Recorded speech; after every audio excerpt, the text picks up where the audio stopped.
దీన్ని ఉడకబెట్టి రసాయనం తాగుకుంటూ ఉంటాం. వెనకాల సందే ఇట్లా వెనకాల సందే హోలీ పండుగకు వాడతాం. తెలియడానికి బాగా ఇష్టం, ఇది మంచిది.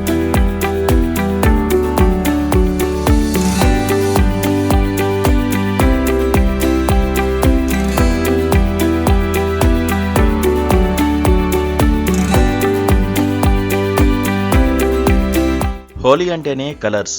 ఇది అనాదిగా వస్తున్న భారతీయ పండుగ. అయితే వెస్ట్రన్ కలర్స్తో హోలీ స్వభావమే మారిపోయింది. కృత్రిమ రంగులు ఎంత బ్రైట్ఫుల్గా కనిపిస్తాయో అంత చెడు స్వభావాన్ని కలిగి ఉంటాయి. అయితే అక్కడ మాత్రం ఇప్పటికీ ప్రకృతి సిద్ధంగా దొరికే రంగులతోనే హోలీని జరుపుకుంటారు. ప్రకృతి ప్రసాదించిన పూలతో రంగులు తయారు చేసి హోలీని సెలబ్రేట్ చేసుకుంటారు.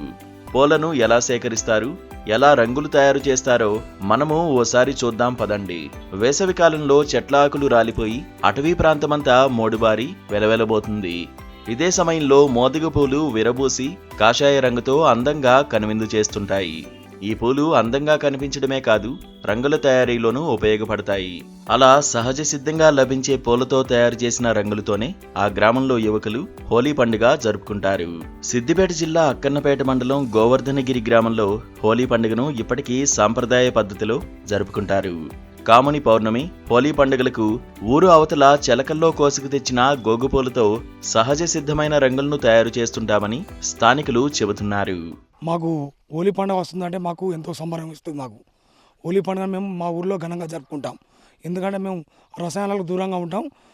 సంప్రదాయబద్ధంగా మా ఇంటిది సంప్రదాయబద్ధంగా వచ్చిన మన పువ్వు, మొదుగు పువ్వుకు పూసిన గోగు పువ్వును వాడతాం మేము ఎప్పుడైనా.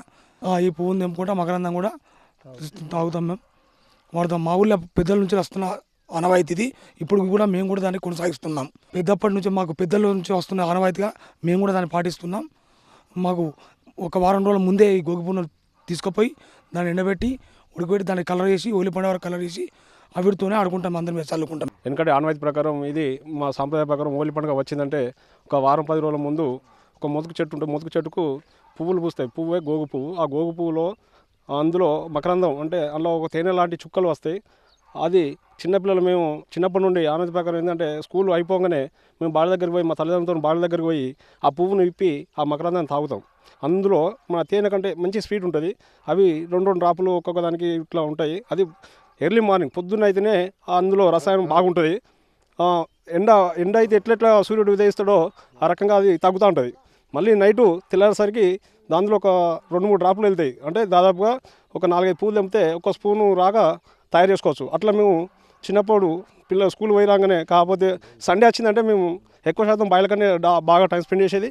అదేవిధంగా హోలీ పండుగ వచ్చిందంటే ఈ గోగు పువ్వును తీసుకెళ్ళి దాన్ని నీళ్ళలో పెట్టి ఉడకబెట్టి దాన్ని ఆరబెట్టి ఉడకబెట్టి రసాయనం తీసి దాన్ని మేము హోలీ పండుగ రోజు ముందుగానే 2 రోజులు దాంతోనే వాడుకుంటాం. ఎందుకంటే రసాయనం ఇప్పుడు కుంకుమలు అవి తెస్తే బాడీ ఇన్ఫెక్షన్ అయితే అని మేము సాంప్రదాయ ప్రకారం వెనకటి సాంప్రదాయ ప్రకారం మా తల్లిదండ్రులు చెప్పిన విధంగానే మేము అదే విధంగా వాడుకుంటూ మా గోదావరిలో దాదాపుగా, ఎందుకంటే మేము దాన్ని నిషేధించి గోగు పువ్వుని ఎక్కువ వాడుకునే విధంగా మేము యువకుల్లో స్ఫూర్తిదాయంగా తీసుకొని మా ఊర్లో ఎక్కువ శాతం ఇదే చేసుకుంటామని, ఇది మాకు సాంప్రదాయం ప్రకారం మా గోదావరిని ఇదే చేసుకుంటాం. యూత్ యువకులు అంతా ఈ గోగు పువ్వుతోనే మేము రసాయనం చేసుకొని హోలీ పండుగ సంబరాలు చేసుకుని ఆనందంగా జరుపుకుంటాం.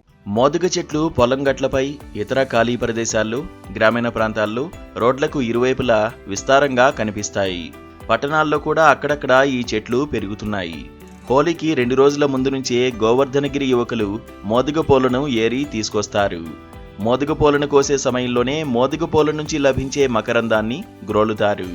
పూల నుంచి చుక్కలు చుక్కలుగా లభించే మకరందాన్ని యువకులు తాగుతారు. మోదుగ పూల నుంచి లభించే ఈ మకరందాన్ని స్వీకరించడం వల్ల ఆరోగ్యానికి చాలా మేలు చేస్తుందని, అనేక ఆరోగ్య సమస్యలు పరిష్కారం అవుతాయని వారి ప్రగాఢ విశ్వాసం. ఇలా మకరందాన్ని సేవిస్తూ పూలను సేకరిస్తారు. ఇలా సేకరించిన మోదుగ పూలను రోటిలో వేసి దంచుతారు, లేదా కుండలో నీళ్లు పోసి ఉడకబెడతారు. ఆ నీటిని వడబోయడంతో కాషాయం రంగు తయారవుతుంది. ఇంకొందరు మోదుగ పూలను ఎండబెట్టి వాటిని పొడిలా చేసి నీటిలో ఉడకబెడతారు. తర్వాత వడపోసి సహజ సిద్ధమైన రంగు తయారు చేస్తారు. మరికొందరు ఈ రంగు కాస్త గట్టిగా కావాలని దాంట్లో కాస్త పిండి కలుపుకుని వాడడం కూడా కనిపిస్తుంది. ఇలా మోదుగ పూలతో చేసిన రంగులను కాముడి పౌర్ణిమతో పాటు హోలీ రోజు ఒకరిపై ఒకరు చల్లుకుని సెలబ్రేట్ చేసుకుంటారు. మోదుగుపూలతో సహజ సిద్ధంగా తయారు చేసిన రంగులతో ఎలాంటి హాని ఉండదని అంటున్నారు. మా గ్రామం గోగు పువ్వును మంచిగా అది 10 రోజుల ముందే పండుగకు దీన్ని ఉడకబెట్టి రసాయనం తాగుకుంటూ ఉంటాం. వెనకాల సందే ఇట్లా వెనకాల సందే హోలీ పండుగకు వాడతాం. చదివడానికి బాగా ఇష్టం, ఇది మంచిది. మకరందం తాగితే బాగా తీయగా ఉంటుంది, పానం ఆరోగ్యంగా ఉంటుంది, రోగాలు సుధా రావు ఇవి మంచి వాడుకుంటే. అందరం తాగుతాం మేము, పిల్లలు మనవాళ్ళు మా భార్యలు అందరూ తాగుతాం, మంచిగా ఆరోగ్యంగా ఉంటాం. అప్పుడు నైజాం రజాకార్ల నుంచి మా గోవర్ధనగిరిలో చిలకలో ఉన్నటువంటి గోగు పువ్వును మా తాతల అప్పటి నుంచి మేము దీన్ని ఆనవాయితీగా హోలీ పండుగ వచ్చిందంటే పువ్వు తెంపుకొని మేము దాన్ని ఉడకబెట్టి ఎండబెట్టి రసాయనం చేసి మేము హోలీ పండుగ చేసుకుంటాం. అదేవిధంగా పొద్దున 6 గంటలకు పక్షులు తీరొక్క పక్షులు ఆ రసాయనాన్ని తాగుతూ ఉంటాయి. మేము సుత మా విలేజ్లో పిల్లలం స్కూలు అయిపోయిందనంటే ఆ అడవికి వెళ్ళి ఆ గోగు పువ్వు తెంపుకొని మేము ఆ పువ్వును తాగుతాము. ఆరోగ్యానికి మంచిది. మనకి వెనక నుంచి ఆనవాయితీగా మా గోవర్ధని గ్రామంలో బ్రహ్మాండంగా చేసుకుంటామని చెప్పడం జరుగుతుంది.